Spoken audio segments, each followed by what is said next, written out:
नमस्कार दोस्तों, मैं गौरव स्वागत करता हूं आप सबका आपके अपने परिवार स्वाध्याय शिविर में। आशा करता हूं कि आप लोग अच्छे होंगे और अच्छे से अपनी पढ़ाई कर रहे होंगे। दोस्तों, थोड़ी सी प्रॉब्लम ये है कि आप लोग सपोर्ट नहीं कर रहे हो। हम लोग आपको रोज़ बोलते हैं। देखिए, आपकी सपोर्ट के बिना तो काम नहीं चलेगा। हम मेहनत करते हैं और कर रहे हैं। ये इतना मटेरियल जो होता है, ये लिखा जाता है, ये ऐसे ही नहीं लिखा जाता। इसके लिए बहुत मेहनत चाहिए। ये सारे क्वेश्चन किसी न किसी एग्ज़ाम में आए हुए हैं। आप लोग देख सकते हो, ये लिखा हुआ है। आप ढूंढिए, किसी न किसी एग्जाम में ये क्वेश्चन आया हुआ होगा। अधिकतर क्वेश्चन आपके यूपी ट्रिपल एससी में आए हुए होते हैं। ज़्यादातर क्वेश्चन आपको यूपी ट्रिपल एससी के थ्रू वाले मिलते हैं, क्योंकि क्वेश्चन जो आपका चल रहा है वो यूपी ट्रिपल एससी लेखपाल और आपका यूपी पुलिस को ध्यान में रखकर विशेषकर किया जा रहा है। लेकिन अदर सब्जेक्ट अगर कोई और भी पढ़ना चाहता है तो उसमें कुछ नुकसान नहीं है, क्योंकि हिंदी सब में सेम होती है। लेकिन अगर आप लोग सपोर्ट नहीं करोगे तो ऐसे कैसे चलेगा? या सपोर्ट का मतलब है बड़ा प्लेटफॉर्म? क्या सपोर्ट का मतलब ही बड़ा प्लेटफॉर्म होता है? या फिर सबने चलना छोड़ दिया? हमने तो ऐसे ऐसे इंसान देखे हैं जिनकी आप लोगों ने सपोर्ट की है तो बहुत ऊपर तक चले गए, जीरो से हीरो बन गए। हमें कुछ हीरो नहीं बनना है, बस हमें इतना होना है कि हम आप लोगों को टीचर देना चाहते हैं, ताकि अच्छे से अच्छे टीचर आप लोगों के लिए यहाँ पे प्रोवाइड करा सके, आपके लिए ला सके, यहाँ पे आपको अच्छे से वो लोग पढ़ा सके। बस इतना चाहते हैं कि इस लायक तो बन सके कि आपको टीचर्स यहाँ पे ला सके, आपके लोगों के लिए लाइव आप लोगों की क्लास ले सके। और ये सब कुछ आपकी सपोर्ट के बिना संभव नहीं होगा। आइए शुरू करते हैं। हम तो मेहनत कर ही रहे हैं। हमने आपसे वादा किया था डिजिटल बोर्ड का, जो आ गया, लेकिन आपका जो वादा था वो आप लोग पूरा नहीं कर रहे हो। ठीक है, चलिए शुरू करते हैं। और थोड़ा आप भी अपना वादे को पूरा कीजिए और थोड़ा सा सपोर्ट करिए हमारा। आपके सपोर्ट की आवश्यकता है हमें। ठीक है, धुंधला शब्द में विशेषण क्या है? धुंधला शब्द में क्या विशेषण हो सकता है भाई? विशेषण कितने प्रकार के होते हैं? विशेषण के 4 प्रकार होते हैं। कौन से? गुणवाचक, संख्यावाचक, परिणामवाचक और सर्वनामिक विशेषण। कौन सा? गुणवाचक, आपका संख्यावाचक, परिणामवाचक और सर्वनामिक विशेषण। क्या? सार्वनामिक विशेषण। ये क्या होते हैं? ये आपके 4 प्रकार होते हैं आपके गुणवाचक विशेषण के। तो इसमें से क्या होगा? धुंधला होना किसी का गुण या अवगुण कुछ भी हो सकता है। तो क्या होगा? ये गुणवाचक विशेषण के अंतर्गत आएगा। तो धुंधला कैसा होगा? धुंधला शब्द गुणवाचक विशेषण के अंतर्गत आएगा। Question number 2। आज थोड़े से क्वेश्चन एडिटर महोदय ने थोड़ा सा क्वेश्चन को आज कुछ और ही वे में लगा रखा है। देखिए, कोई इधर आ गया। सरीखा शब्द में विशेषण क्या है? बताइए। गुणवाचक, समुदायवाचक और क्रमवाचक, दोनों एक ही लिख दिए। अब एडिटर महोदय जो हमारे हैं वो भी इतने एक्सपर्ट नहीं है, इसलिए थोड़ा गड़बड़ वो कर देते हैं। लेकिन कोई बात नहीं, हम लोग उसे सुधार लेने की कोशिश करते हैं। और आप लोग सपोर्ट करोगे तो सब कुछ बहुत अच्छा कर सकते हैं हम आपके लिए। हमने अपने जितना भी हम कर सकते हैं उससे ज़्यादा करने की आपके लिए कोशिश की है। क्या आपका कोई कर्तव्य नहीं है? आपका भी कर्तव्य बनता है। अरे, आपसे कोई पैसा नहीं लिया जा रहा, आपसे कुछ ये नहीं कहा जा रहा कि आप हमें पैसा दीजिए। जो भी है सब कुछ फ्री चल रहा है आप लोगों के लिए। यूट्यूब पे सब कुछ फ्री चलता है, वो भी आप लोगों के लिए। उसमें भी आप लोग नहीं देखते। क्या प्लेटफॉर्म बड़ा होगा तो ही नाम होगा? क्या प्लेटफॉर्म अगर बड़ा होगा, बहुत ज़्यादा बड़ा होगा भाई, बड़ा प्लेटफॉर्म है, तो क्या वहीं पे सब कुछ होता है? सब यहीं से गए हैं और सब यहीं से चलते हैं। बस आप लोगों की सपोर्ट की आवश्यकता है, इसलिए आपको रोज़ बोलते हैं, क्योंकि आवश्यकता है आप लोगों की सपोर्ट की। आप लोग लाइक करिए, शेयर करिए, सब्सक्राइब करिए।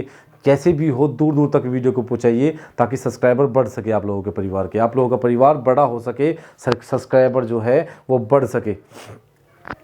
तो सब्सक्राइबर की संख्या बढ़ाइए, ये आप लोगों की जिम्मेदारी है। हमारी जिम्मेदारी जो है हम बखूबी निभाते हैं। आपकी जिम्मेदारी जो है उससे पीछे नहीं हट सकते आप लोग। चलिए, आइए यहाँ पे पढ़ते हैं। सरीखा शब्द का विशेषण क्या हो, विशेषता क्या होगी? सरीखा शब्द का विशेषण पूछा होगा। इसमें यहाँ पे ये गलत लिखा हुआ है। सरीखा का अर्थ होता है समान। क्या अर्थ होता है? समान, या फिर सादृश्य। क्या? सादृश्य अर्थात एक दूसरे के समान। ठीक है ना? तो सरीखा शब्द की विशेषता क्या होगी? यहाँ पर गुणवाचक विशेषण होगा, क्योंकि यहाँ पे विशेषता बताई गई है समान, किसी के समान, किसी के बराबर विशेषता बताई गई है। ठीक है ना? अब देखिए आपका क्वेश्चन नंबर 3 क्या कहता है? वह नौकर नहीं आया। वाक्य में वह कौन सा विशेषण है बताइए। सर्वनामिक विशेषण है, गुणवाचक है, संख्यावाचक है, परिणामवाचक है, तो कौन सा होगा इसमें से? इसमें क्या गुण होगा? किसी गुण की बात बताई गई है? नहीं। या किसी संख्या की बात की गई है? नहीं। या फिर किसी परिणाम की बात की गई है? अब नहीं। इसमें क्या किया गया है? सर्वनामिक विशेषण क्या किया गया है? जब कोई विशेषण संज्ञा के लिए विशेषण का कार्य करता है, जब कोई सर्वनाम संज्ञा के लिए विशेषण का कार्य करता है तो उसे क्या कहते हैं? उसे सर्वनामिक विशेषण कहते हैं। तो ऑप्शन नंबर ए इसका राइट आंसर हो जाएगा। और टाइम टू टाइम आप लोगों को क्लास मिल रही है। पहले तो ये था कि भाई हम टाइम पे क्लास नहीं दे पाते थे, रोज़ क्लास आती थी लेकिन टाइम पे नहीं दे पाते थे और हमें भी लगता था कि कहीं ना कहीं टाइम पे होना चाहिए। अब तो टाइम टू टाइम क्लास बन रही है, अब तो टाइम टू टाइम क्लास चल रही है, ठीक है ना। तो देखिए तीसरा शब्द में विशेषण क्या है? तीसरा शब्द में पूर्णांक बोधक विशेषण है, आवर्ती बोधक विशेषण है, या गणनावाचक विशेषण है, या क्रमवाचक विशेषण है? बताइए इनमें से कौन सा होगा?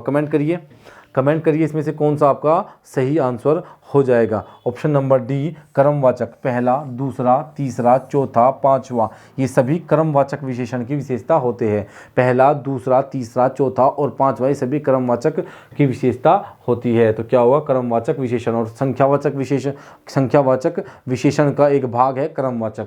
चौथाई शब्द में की विशेषता क्या है? बताइए चौथाई शब्द में विशेषण क्या है? ये पूछना चाहिए आपसे कि चौथाई शब्द में इनमें से कौन सा विशेषण है?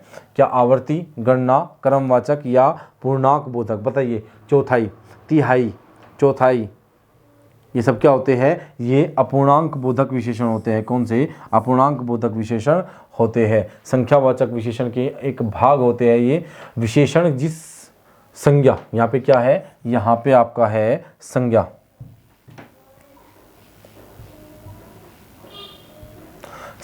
यहाँ पे क्या है? यहाँ पे संज्ञा लिखा हुआ है। क्या लिखा हुआ है?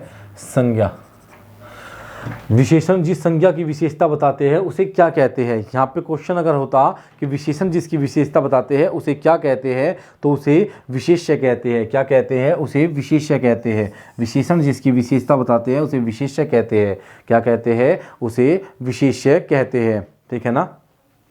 विशेषण जिसकी विशेषता बताते हैं उसे विशेष्य कहते हैं। तो ऑप्शन नंबर सी इसका राइट आंसर हो जाएगा। हिंदी वर्णमाला में अंग और ए क्या है? हिंदी वर्णमाला में अंग और ए क्या है?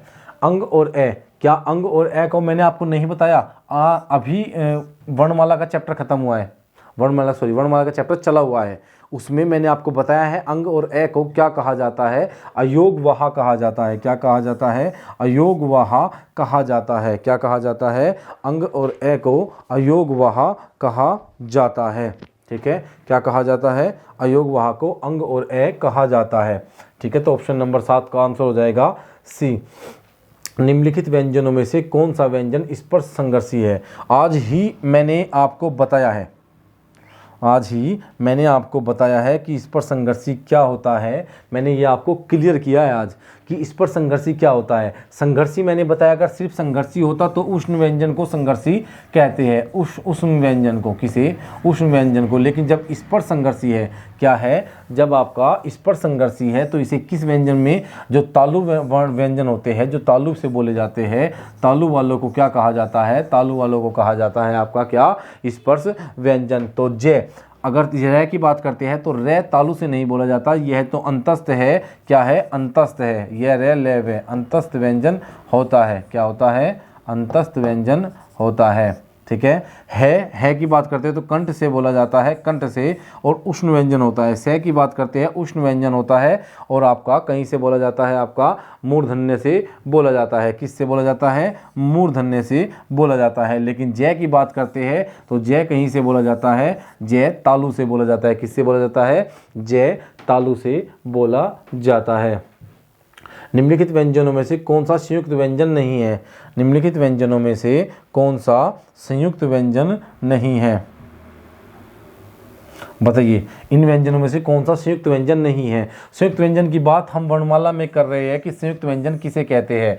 मैंने आपको बताया है कि संयुक्त व्यंजन किसे कहते हैं। संयुक्त व्यंजन दो व्यंजनों के योग से बना होता है, जिसमें पहला व्यंजन आपका हलंत सहित होता है, अर्थात बिना स्वर के होता है। दूसरा हलंत रहित होता है लेकिन स्वर के साथ होता है। तो इसमें से क्या से आपका वो है क्या उष्ण व्यंजन? संयुक्त व्यंजन नहीं, से तो उष्ण व्यंजन है, उष्ण व्यंजन है। त्रय की बात करता हूँ और श्रय की बात करता हूँ, और ये क्या है, ये आपका संयुक्त व्यंजन है।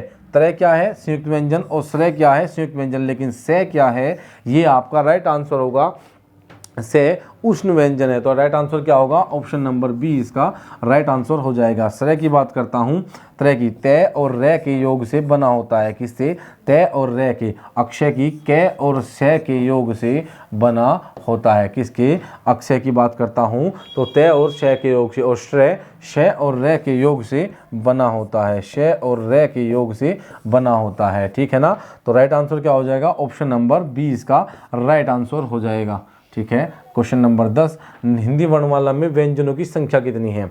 अब देखिए हिंदी वर्णमाला में व्यंजनों की संख्या कितनी है। वर्तमान में जो हमारी हिंदी वर्णमाला है उसमें कुल कितने वर्ण हैं, उसमें कुल 52 वर्ण हैं। हिंदी वर्णमाला के अनुसार उसमें 52 वर्ण है, जिसमें 11 तो स्वर है, 11 स्वर है आपके 39 आपके क्या है, 39 आपके व्यंजन है, व्यंजन। लेकिन व्यंजनों को माना जाता है कितना, 41 प्लस 2, इसमें आगत ध्वनियों को जोड़ दिया जाता है, या कह सकते हैं आपका अनुस्वार को जोड़ दिया जाता है, आगत ध्वनि को इसमें जोड़ दिया जाता है। तो कितने हो जाते हैं, 41, और 41 और 11 हो जाते हैं 52।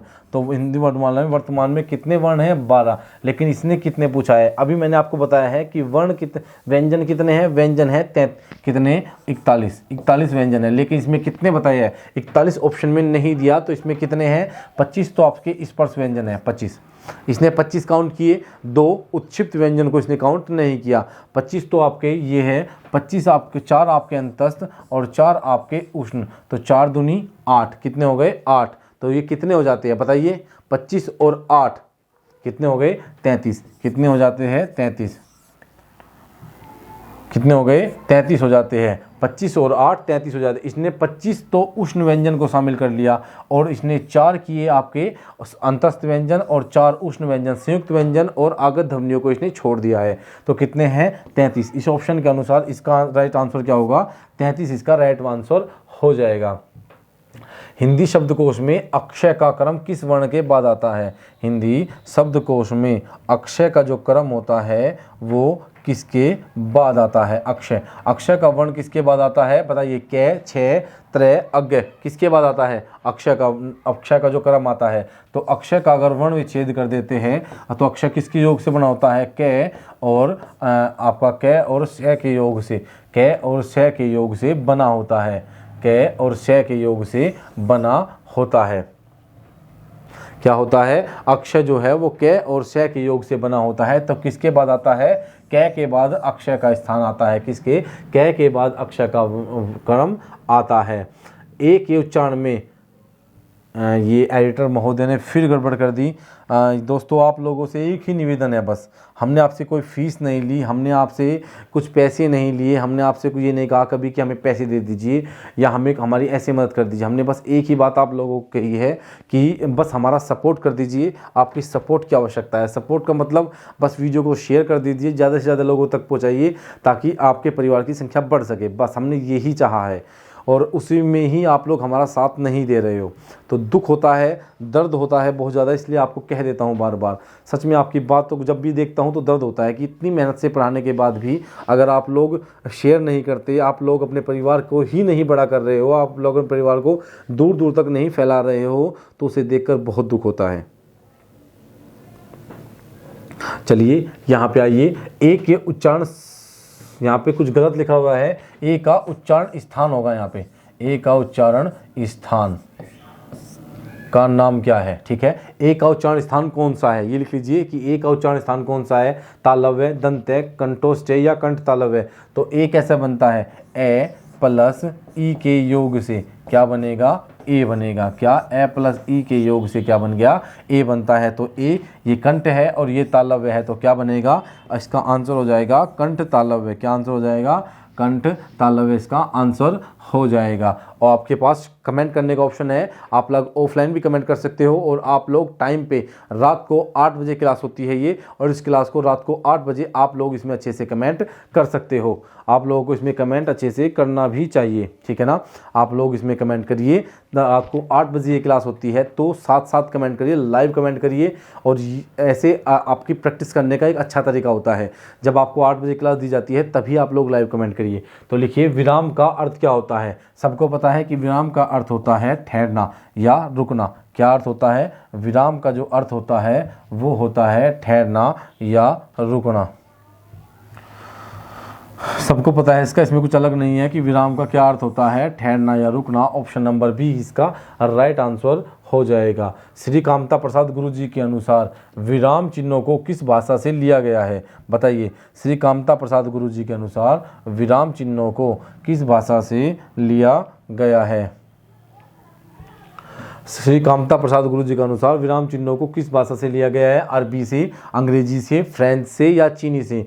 तो कामता प्रसाद गुरु जी कहते थे कि इसे अरबी अंग्रेजी भाषा से लिया गया है, कि विराम चिन्हों को अंग्रेजी भाषा से लिया गया है। तो ऑप्शन नंबर बी इसका राइट आंसर हो जाएगा, अंग्रेजी, ठीक है ना। अल्प विराम चिन्ह को पहचानिए। बताइए, अल्प विराम कौन सा है?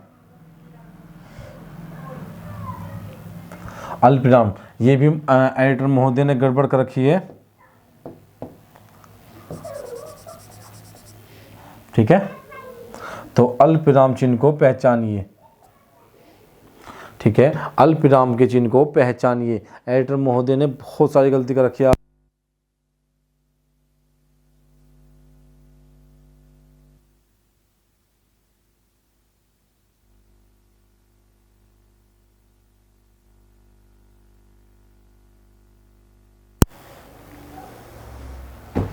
ठीक है, तो अल्पविराम का चिन्ह कौन सा है? अल्पविराम का चिन्ह है आपका ये वाला। ये मैं यहाँ पे बना देता हूँ। आपका अल्पविराम का चिन्ह होता है ये वाला। अरे ये क्या हो गया? ये वाला, अरे हल्का सा ऐसे होता है, ऐसे, ठीक है ना। तो ये वाला अल्पविराम का चिन्ह होता है। ऑप्शन नंबर ए इसका राइट आंसर हो जाएगा। क्या हो जाएगा? ऑप्शन नंबर ए इसका राइट आंसर हो जाएगा। 16, एक ए राकेश यहाँ आओ, इस वाक्य में कौन सा कारक है? बताइए, ए राकेश यहाँ पर आओ, इस वाक्य में कारक को पहचानिए। कि ए राकेश यहाँ पर आओ, इस वाक्य में कौन सा कारक है? अधिकरण, संबोधन, कर्ता कारक या करण कारक? कौन सा कारक होगा? कमेंट करिए और बताइए। कमेंट करके इसका आंसर दीजिए। तो क्या होगा इसका आंसर दीजिए। ऑफलाइन नहीं, ऑफलाइन तो कमेंट करोगे ही, आप लाइव भी कमेंट करिए, साथ साथ कमेंट करिए, ये आपका कर्तव्य है। तो क्या होगा? संबोधन कारक इसमें आपका राइट आंसर हो जाएगा। क्या हो जाएगा? संबोधन कारक क्या हो जाएगा? संबोधन कारक इसका सही जवाब हो जाएगा। कितने कारक होते हैं? 8 होते हैं, ठीक है। गरीबों की सहायता करो, गरीब शब्द क्या है? बताइए, गरीबों की सहायता करो, इसमें गरीब शब्द क्या है? विशेषण, विशेष्य, जातिवाचक संज्ञा या 55 भाववाचक संज्ञा। ये 55 गलत लिखा हुआ है यहाँ पे, ये भाववाचक संज्ञा होगा, बस सिर्फ क्या होगा? भाववाचक संज्ञा होगा। तो ये क्या होगा? गरीबों की सहायता करो। इसमें क्या है? गरीबों शब्द यहाँ पे पूरी जाति का बोध करा रहा है, गरीबों की जाति का बोध करा रहा है। ऑप्शन नंबर सी इसका राइट आंसर हो जाएगा। Option number C. प्रैक्टिस से ही इंसान एक्सपर्ट होता है, प्रैक्टिस से ही वो महान बन सकता है। प्रैक्टिस करो, साथ साथ रोज डेली प्रैक्टिस करो। प्रैक्टिस करना आपका कर्तव्य होना चाहिए। निम्नलिखित में से कौन सी भाववाचक संज्ञा है? बताइए, भावना से जुड़ी ही बात इनमें से क्या कौन सी है जो आपको भावना से जोड़ देती है? ठीक है, बताइए निम्नलिखित में कौन सी भाववाचक संज्ञा है? क्या भारत, लड़का, मित्रता या फिर पेड़? इनमें से कौन सी भाववाचक संज्ञा है? क्या है? भारत गलत है, लड़का ये भी गलत है, पेड़ ये भी गलत है, लेकिन मित्रता भाववाचक संज्ञा है। मित्रता मन में है। भारत एक व्यक्तिवाचक संज्ञा है, किसी विशेष देश का नाम बताया गया है। लड़का जो है आपका क्या है? क्या पूछा है इसमें? कौन सी भाववाचक संज्ञा? ये जातिवाचक संज्ञा है। कैसी? लड़का एक जातिवाचक संज्ञा है, पेड़ भी एक जातिवाचक संज्ञा है, लेकिन मित्रता भाववाचक संज्ञा है। मित्रता मन में है, एक भाववाचक संज्ञा है। 4, कुर्सी पर मास्टर जी बैठे। इस वाक्य में कुर्सी शब्द किस कारक से बना है? किस कारक में है? कुर्सी शब्द किस कारक में है? इनमें से कोई भी ऐसा क्वेश्चन नहीं है जो किसी एग्जाम में नहीं आया हुआ। बताइए, कुर्सी शब्द इसमें से क्या है?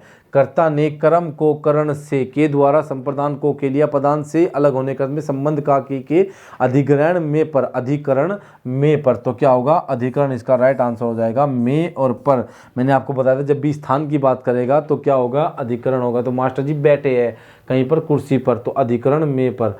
रमा विद्यालय से घर जाती है। बताइए, कर्ता ने कर्म को करण से संप्रदान को के लिए अपदान से अलग होने के अर्थ में संबंध का की के अधिग्रहण में पर संबोधन है। अरे रमा विद्यालय से घर जाती है, तो इसका आंसर क्या हो जाएगा? इसका आंसर हो जाएगा, आपका राइट आंसर हो जाएगा अपदान से अलग होने के अर्थ में। तो ऑप्शन नंबर ए इसका राइट आंसर हो जाएगा। ठीक है, निम्नलिखित में से कौन सा मूल दीर्घ स्वर नहीं है? बताइए, इनमें से कौन सा मूल दीर्घ स्वर नहीं है? आपको बहुत अच्छे से मैंने ये सब कुछ कराया है, तो बताइए, क्या आ मूल दीर्घ स्वर है? बिल्कुल राइट। क्या ई मूल दीर्घ स्वर है? बिल्कुल राइट। ऊ मूल दीर्घ स्वर है? बिल्कुल राइट। लेकिन ओ मूल दीर्घ स्वर नहीं है। ऑप्शन नंबर डी इसका राइट आंसर हो जाएगा, क्योंकि यह है ए प्लस ऊ के योग से बना हुआ है। क्या? ए प्लस ऊ के योग से बना है ओ, तो क्या होगा? ओ इसका राइट आंसर हो जाएगा।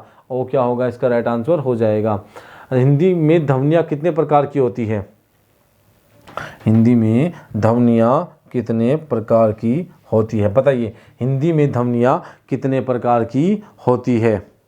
बताइए। Option number 1 2, option number B 4, 6 या 8। हिंदी में कितने प्रकार की ध्वनियाँ होती है? हिंदी में 2 प्रकार की ध्वनियाँ होती है। कितने प्रकार की? 2 प्रकार की ध्वनियाँ होती है। ठीक है, अब देखिए, मात्रा के आधार पर स्वर के कितने भेद होते हैं? मात्रा के आधार पर स्वर के कितने प्रकार होते हैं? बताइए। 2, 3, 4 और 5, इनमें से मात्रा के आधार पर स्वर के कितने भेद होते हैं? कितने प्रकार होते हैं? मात्रा के आधार पर स्वर के 3 प्रकार होते हैं। कौन कौन से? ह्रस्व स्वर, दीर्घ स्वर और प्लुत स्वर। तो कितने में मात्रा के आधार पर 3 प्रकार होते हैं? ऑप्शन नंबर बी इसका राइट आंसर हो जाएगा। ऑप्शन नंबर बी इसका राइट आंसर हो जाएगा। जीवा के आधार पर स्वर के कितने प्रकार होते हैं? जीवा के आधार पर, भाई जीभ के आधार पर स्वर के कितने प्रकार होते हैं? 2, 3, 4 या 6, कितने प्रकार होते हैं? ऑप्शन नंबर बी इसका राइट आंसर हो जाएगा। कौन कौन से जीवा के आधार पर? अग्र स्वर, मध्य स्वर और पश्च स्वर। पश्च स्वर क्या होगा? पश्च स्वर।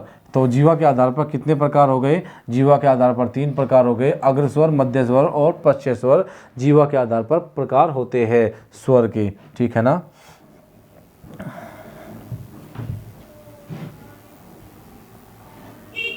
एक से अधिक वर्णों के मेल को क्या कहते हैं? वर्णों के मेल को क्या कहते हैं? अक्षर कहते हैं या शब्द कहते हैं? एक से अधिक जब वर्ण आपस में मिलते हैं तो क्या बनता है? शब्द बनता है या अक्षर बनता है? तो ऑप्शन नंबर ए इसका राइट आंसर हम लोग कर देंगे। Option number A. ठीक है ना। ई छोटी, बड़ी, चे, छे, जे, झे आदि उच्चारण किससे होते हैं? बताइए, किससे इनका उच्चारण स्थान? इनका उच्चारण स्थान क्या है? अगर आप लोग अब भी नहीं बता रहे हो तो ये आपकी गलती है। ये आप देखिए, क्योंकि आपको बताया जा चुका है ई, चे, छे, जे, झे इनमें से सभी का उच्चारण स्थान क्या है? इन सभी का उच्चारण स्थान होता है तालव्य। क्या होता है? तालव्य। ये होता है टे ठे वाला, ये होता है कै वर्ण वाला, ओष्ठ्य होता है पै वर्ण वाला और तालव्य होता है आपका च वर्ण वाला। क्या होता है? च वर्ण वाला। क्या होता है? च वर्ण वाला। तो ऑप्शन नंबर सी इसका राइट आंसर हो जाएगा। क्या हो जाएगा? ऑप्शन नंबर सी इसका राइट आंसर हो जाएगा। पशु चर रहे हैं, रेखांकित पद क्या है? भाई बताइए, पशु चर रहे हैं, इसमें रेखांकित पद क्या है? व्यक्तिवाचक संज्ञा। रेखांकित मतलब पशु, ये वाला, ये रेखांकित शब्द है पशु। सिर्फ पशु ही रेखांकित शब्द है। ठीक है, तो रेखांकित शब्द इनमें से क्या है? पशु चर रहे हैं। रेखांकित व्यक्तिवाचक है, जातिवाचक है, भाववाचक है या द्रव्यवाचक है? बताइए क्या होगा इसमें से? पशु चर रहे हैं कैसा शब्द होगा? क्या जातिवाचक होगा? बिल्कुल राइट आंसर बी इसका राइट आंसर होगा कि पशु शब्द जो है वो जातिवाचक शब्द होगा। Option number B. 28 क्वेश्चन, राज्यपाल में कौन सी संज्ञा है बताइए। ये क्वेश्चन मैंने एक बार करा चुका हूँ मैं पहले भी, थोड़े बहुत क्वेश्चन एक आध बार आगे पीछे आ जाते हैं क्योंकि एडिटर महोदय हमारे थोड़े से कच्चे हैं और थोड़े से बच्चे हैं, तो इसलिए राज्यपाल में कौन सी संज्ञा है। राज्यपाल में जातिवाचक संज्ञा है, व्यक्तिवाचक, भाववाचक, बताइए कौन सी होगी। क्या राज्यपाल किसी व्यक्ति का बोध कराता है? नहीं। क्या किसी भाव का? नहीं। किसी समूह का? राज्यपाल एक जाति का बोध कराता है, एक पद की गरिमा का बोध कराता है। राज्यपाल क्या कराता है? एक पद का बोध कराता है, एक पूरी राज्यपाल की जाति का बोध कराता है। घुड़सवार शब्द में क्या है? घुड़सवार शब्द क्या है? क्या ये रूढ़ शब्द है? रचना के आधार पर शब्द के 3 प्रकार होते हैं, रूढ़ शब्द, यौगिक शब्द और योग रूढ़ शब्द। कितने? रचना के आधार पर शब्द के 3 प्रकार होते हैं, रूढ़ शब्द, यौगिक शब्द और योग रूढ़ शब्द। कितने हो गए? 3 प्रकार हो जाते हैं रचना के आधार पर शब्द के। तो घुड़सवार कैसा है? 2 अलग अलग शब्दों से मिलकर बना है, और अलग अलग शब्दों में जब 2 अलग अलग शब्दों से मिलकर बना होता है तो अलग अलग शब्दों से अलग अलग अर्थ आता है। दोनों शब्दों का एक अलग अलग अर्थ है। घोड़े, घुड़सवार, घोड़े पर सवार, ठीक है ना, घुड़सवार, घोड़े पर सवार, अलग अलग अर्थ है। अजायब घर में, अजायब घर कैसा शब्द है?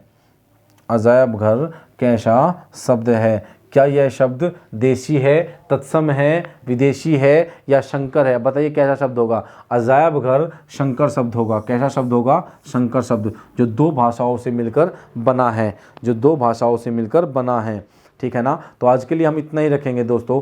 मैं आपसे कुछ बात कहना चाहता हूं दोस्तों। पहली बात तो मैं बार बार यहाँ से साइड क्यों जाता हूँ, क्योंकि मुझे टाइम देखना होता है कि टाइम से पहले मैं क्वेश्चन करा तो पाऊंगा, कहीं ऐसा ना हो कि मैं पूरे क्वेश्चन ना करा पाऊँ। अब दिक्कत ये है कि आप लोग इस बात को समझते हैं कि नहीं समझते, पता नहीं। ऐसा तो नहीं होता कि कोई भी इंसान किसी की फीलिंग को ना समझ पाए। इंसान है तभी तो फीलिंग को समझ पाता है। तो आप लोग फीलिंग को थोड़ा समझिए, आप लोग समझने की कोशिश कीजिए कि कितना आवश्यक है आप लोगों की सपोर्ट, क्योंकि यहाँ पे कोई खेल नहीं हो रहा। अगर YouTube पे खड़ा होके मैं यहाँ पे 2 गाली दे देता हूँ, मैं यहाँ पे कुछ डांस करके दिखा देता हूँ, या फिर लड़कियों के ऐसे वो दिखा देता हूँ जो डांस आते हैं आजकल, डांस है ना, और फिर उस पर कुछ कमेंट कर देता हूँ, तो मैं महान हो जाऊँगा। क्या हो जाऊंगा? महान हो जाऊंगा, और मुझे भयंकर तरीके से देखेंगे, मिलियन में मेरे व्यूज आएंगे। ऐसे होता है ना। तो गाली दे देता हूं, किसी को रोस्ट कर देता हूं, किसी भी कर देता हूं, तो मिलियन में मेरे व्यूज आएंगे, है ना। लेकिन अगर यहाँ पे खड़ा होकर आपको पढ़ाया जा रहा है, आप लोगों के लिए मेहनत की जाती है, किसी को रोस्ट करने में क्या मेहनत लगती है? मैं ये नहीं कहता कि कोई मेहनत नहीं करता, मैं किसी को टारगेट नहीं कर रहा हूँ, ना मैं किसी को कह रहा हूँ, ठीक है। मेरा किसी से कोई वास्ता नहीं है, मैंने किसी को कोई टारगेट नहीं कर रहा हूँ। लेकिन मैं बस एक बात बता रहा हूँ, अगर मुझे आपको या मुझे किसी को रोस्ट करना है तो क्या आके बैठ के और बोलने लगूंगा, है ना। लेकिन यहाँ बोलना भी होता है, यहाँ कराना भी होता है। वहाँ गलती पे तालियां मिलती है, यहाँ गलती पे गालियाँ मिलती है। वहाँ गलती की तो तालियां, हाँ ये क्या कह दिया, गाली दे दी, मजा आ गया। और यहाँ गलती की तो गालियाँ मिलेगी, है ना, यही सब कुछ। तो ऐसा क्यों है? क्या पढ़ना गलत है या पढ़ाना गलत है? बताइए, इनमें से कौन सा गलत है? पढ़ना गलत है या पढ़ाना गलत है, या मेहनत करना गलत है? यहाँ पे मेहनत की जा रही है आप लोगों के लिए, बस आप लोगों को मन में रख कर यहाँ पे मेहनत की जाती है। सॉरी, आप लोगों को मन में रख के यहाँ पे मेहनत की जाती है कि कल को जब एग्ज़ाम होगा तो एग्ज़ाम में आप लोगों के बहुत अच्छे नंबर आएंगे। लेकिन आप लोग क्या करते हो? आप लोग एक बार सपोर्ट भी नहीं करते, जबकि ना उसमें आपके पैसे जाते, ना आपका कुछ भी ऐसा वेस्ट नहीं होता। टाइम भी क्या लगता है, 10 मिनट बैठोगे और शेयर कर दोगे, लोगों तक पहुंचाओगे। ये तो आपका ही कर्तव्य है ना, पहुंचाना, ये आपका काम है। हम कहाँ तक कर, हमने जितना करना था हमने कर लिया, अब आपका काम है, क्योंकि अब लोग सवाल पूछते हैं तो आपका काम है ये सब कुछ करना कि हम आगे कितने बढ़ सकते हैं, ठीक है ना। ये देखना आप लोगों का काम है, आप लोग सपोर्ट करोगे तभी स्वाध्याय सीढ़ी यहाँ से यहाँ तक जा पाएगा। ये सफ़र कराना अब आपका काम है। तो आज के लिए हम इतने रखेंगे दोस्तों। तो अगर आपको पढ़ाया अच्छा लगता है, थोड़ा भी समझ में आता है, तो गुरु दक्षिणा ही मान लीजिए। एक बड़े भाई आपको कह रहा है उसकी बात मान लीजिए, एक दोस्त कह रहा है उसकी बात मान लीजिए। अगर आपको अच्छा लगता है तो लाइक करें, शेयर करें, सब्सक्राइब करें, लाइक करें, शेयर करें और सब्सक्राइब करें। जितना हो सकता है ज़्यादा से ज़्यादा शेयर करें, दोस्तों तक पहुंचाइए, ज़्यादा से ज़्यादा लोगों को जोड़िए, लेके आइए। कैसे करें ये आपका काम है, लेकिन आने चाहिए। तो आज के लिए इतने रखेंगे दोस्तों, धन्यवाद।